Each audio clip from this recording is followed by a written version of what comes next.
What is up, my friends? You are very welcome along to our player ratings here on Anfield Agenda after Liverpool have gone to the Etihad and drawn 1-1 with Pep Guardiola's Manchester City, a result that very firmly keeps us in the title race. I won't lie, it wasn't a vintage Liverpool performance, but you know what? I don't really mind. Leaving there with a point, I would have taken it all week, and I very much would have taken it after the first half. So I'm going to do what I always do, which is go through the players, the substitutes and the manager, giving them all a score out of 10, asking you guys to play along and let me know your thoughts in the comment section. Drop a like on the video if you enjoy it, but most importantly, please do hit that subscribe button. So I'm going to start off with Alisson Becker, and this is normally the part of the video where I say, steady as she goes, solid, we're grateful to have him, made some vital saves, and I give him a pretty high score.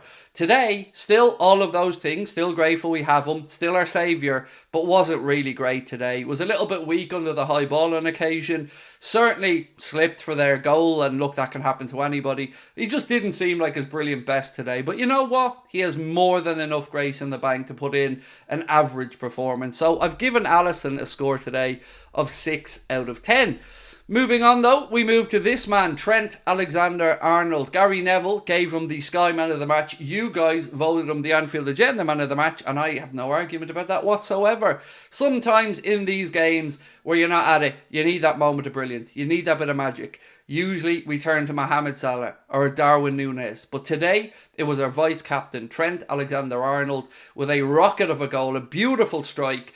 Took himself into the City penalty area, just inside the penalty on the right-hand side, smashed it into the bottom corner, nothing Ederson could do about it, and the celebration and the shush to those City fans, not that they needed shushing, because you couldn't hear them, but brilliant from Trent. And look, I struggled here whether I go 8 or 9, but ultimately, on the balance of it, I've gone for a 9. So that's what Trent gets, a 9 out of 10, and again, people were saying to me he was going to be destroyed by Jeremy Doku, and Doku did have some moments of joy, but all in all, I'm saying Trent won that battle, and I think he's deserving of that 9.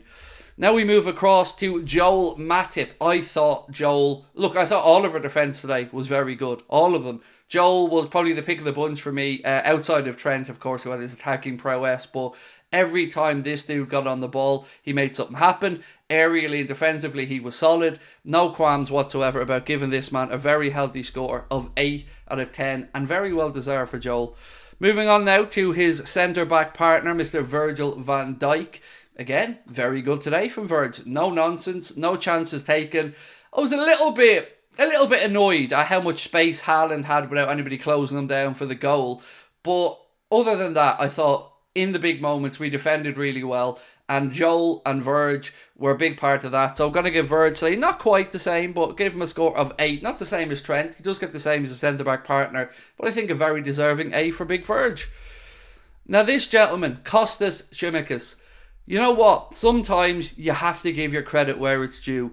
And I was nervous about Kostas going into this game, but I shouldn't have been. He was really good, very solid, gave us a little bit going forward, wasn't vulnerable or exploited defensively. I think he can be very happy with his afternoon's work at the Etihad. So we have given Kostas a score of 7 out of 10. Into midfield, Alexis McAllister. The big question from all of us ahead of this game was, will Jurgen Klopp persist with him in the number 6? He did, and I thought he did well today. Especially in that first half where City were the better side, by far the better side for long spells of it. I thought that he was one of the few people who was able to get the ball, move the ball, keep the ball, protect the ball. You're always going to get caught out on occasion. But I thought in the balance today, he was really good. And I think we can build on this with Alexis, because he's not going to get many more difficult places to go than after an international break, early kickoff at the Etihad. I think we can be happy enough with this performance. So I've given Alexis a score of 7 out of 10. Moving on to Curtis Jones. This was the Curtis Jones that we'd seen 2 years ago. This was a Curtis Jones that many of us didn't recognise today. And I mean that in a complimentary way, because he's been really consistent. But today, it wasn't one of them days. Today was a day Curtis Jones will probably want to forget. I thought he was terrible. I can't lie. But I'm not regressing. I do still have faith in him. He has deserved that and earned his right to have that poor performance. But today, he just wasn't at it. So I've given Curtis Jones a score of 5 out of 10. And that's how bad today I think he was. Moving on to Dominic CalvertLewin, fresh off international break, qualification for Hungary to the Euros, and a couple of worldly goals. I didn't think he was that good today. He wasn't terrible. He worked hard. Glad to see him taken off because he could probably do with that breather. And he's going to have better days in a Liverpool shirt. I don't think he stunk the gaff up, but I still expect better from Dominic CalvertLewin because we know what he's capable of. So I'm going to give Dom a score of 7 today, which is low for him because usually we're quite complimentary to Mr. CalvertLewin. Diogo Jota, alongside Curtis Jones, probably the 2 most disappointing performances. And of course, our main concern with Diogo is, has he done his hamstring? Hopefully, that isn't something too serious. And when we get those scan results, we'll of course let you know. I understood why Klopp started him today. He has been in very good goal-scoring form. But for whatever reason today, he never really got into that game in the right way. Always looked like he was on the periphery of the game. So I've given Diogo a score today of 5 out of 10. Like Curtis Jones. And look, I say it as I see it, and I wasn't happy with the performances.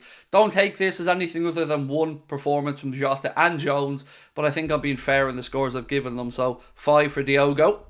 Moving on to Mohamed Salah, and like I said about Alisson at the start of this video, normally I'm bigging up, especially our forwards, and the great man, well look, his season and his numbers speak for themselves. Today though, there was a couple of occasions where I thought he was weak. I thought he was pushed off the ball too easily.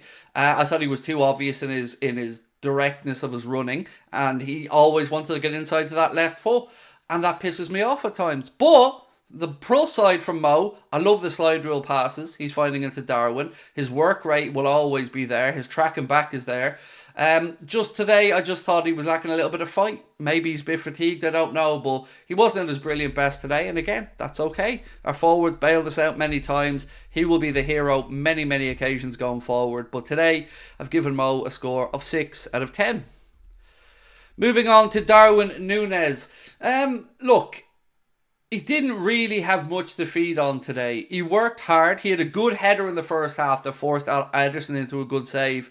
Other than that, he was on the edge, but he was always fighting, running, giving us an outball. What I didn't like, and what still gets to me sometimes about him, is he just doesn't look across the line. There was one occasion where Salah played the ball to him, and we all knew he was offside before the ball was even played. So if he can cut out those little things, I think ultimately, look, he's in a good vein of form, isn't he? I thought he was probably the pick of our front 3 today, but weirdly, they aren't the ones that are getting the high scores today. And normally they are, but that's okay. We got a result, no problem. Giving Darwin a score of 7 out of 10. Moving on to Harvey Elliot, who, look, let me just say this. There are some sections of our fan base who have an agenda against Harvey Elliot, and it doesn't matter what he does. There was actually people in my chat today saying that Elliot was the reason we didn't go on to win that game. Now let that sit. The man was on the pitch for about 10 minutes, did nothing wrong. It just feels like he can't win over some people.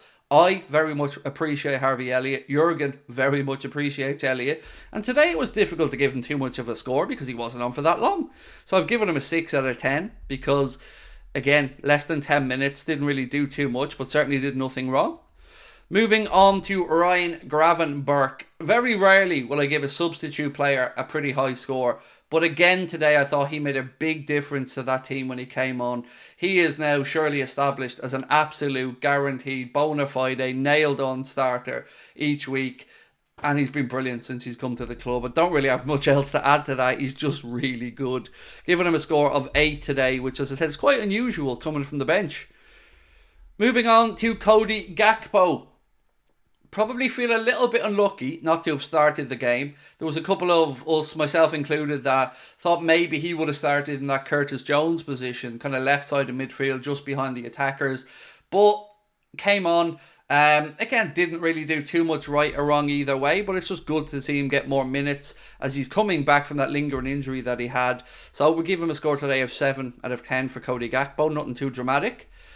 Moving on to Wataru Endo. Like Elliot, very hard to really gauge in the few minutes he was on the pitch. Now, he still managed to get himself booked, which is impressive for such a short time. But at that stage of the game, Chris Kavanagh was dishing out yellows for any foul. And I didn't really mind because we were level at that point and we were just looking to make sure that we didn't concede. And from that respect, I say, job done. So Endo, again, tough like Elliot to give him a real score. But we've gone for a 6 because neither did anything brilliant nor anything silly. Moving on to Lucho, it was lovely to see his dad in the away end today with the travelling Liverpool fans. Again, came on had a moment at the very, very end of the game where he nearly had a very good ending to it. But ultimately, I didn't think he did much when he came on. I don't even remember him touching the ball too often until that very last phase of play.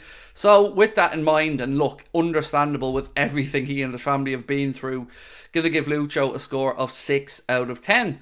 And the last one, Jurgen Klopp. And this one was difficult because I understood the team selection. I really did. I didn't understand how Jones and Jota came out to start the second half. And I wonder if he hadn't made the changes that many of you and I were calling for a half time, Jones and Jota, maybe we wouldn't have had the hamstring for Diogo Jota. So look, I guess hindsight's very easy for me to sit here and say what should or shouldn't have happened. But ultimately, we got the result, and I will take a 1-1 draw at the Etihad. So Jurgen gets credit for that. So I've given the manager a score of 7 out of 10. So, my friends, that concludes our player ratings here on Anfield Agenda. Looking forward to reading through your comments. Do let me know your scores for the players. Don't forget, we will be back live tomorrow at 8:30 right here. We will also be on top of the league for a watch along of the Everton United game from 4 o'clock tomorrow, if you'd like to join us for that. But again, all that remains is just for me to say thank you for your continued support of the channel. If you have any suggestions or types of content you'd like to see, let us know. And until I see you guys tomorrow, much love. Enjoy the rest of your Saturday. And we're in a title race, you know. We really, really are.